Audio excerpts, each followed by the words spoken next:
ما هو اصل انا ما قلتلكش يا حاج، اصل الدفنه اتاخرت. ها فالليل كان هيخش، فانا قلت ان انا ايه اروح عند ناس صحابي نواحي الفسطاط كده لحد ما النهار يطلع و معلش يا حاج، الليل ما بيتضمنش، والعيارين والمنظر بيقطعوا على الناس في الشوارع. انت بتحامي عنه يا اختي؟ طب والمنديل الاحمر المشفشف ده كنت بتمسح بيه دموعك على صاحبك اللي مات؟ ايه المنديل ده؟ ايه اللي جابه؟ يا دي المصيبه، وخشمك كمان ريحته خمره. لا يا حاج، لا انت ظالمني والله. اصل انا ما فطرتش لحد دلوقتي، فعشان كده انا ريحه بقي مغيره. يعني فاشل وكذاب وحرام. هدي نفسك يا حاج، مش كده؟ ايوه دي فرصتك بقى.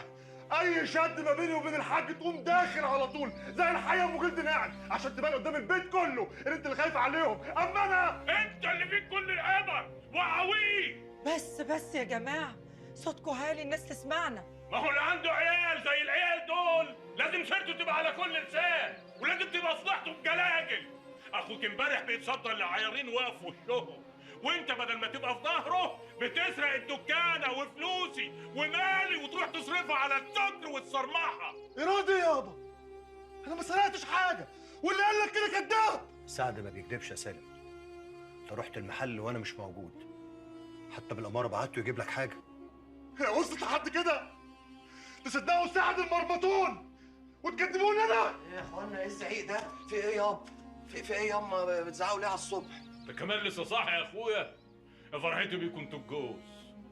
كفايه عليك المحروس جودر، يغنيك عننا احنا الاتنين. هيغنيني عنكم وغنيني عنكم.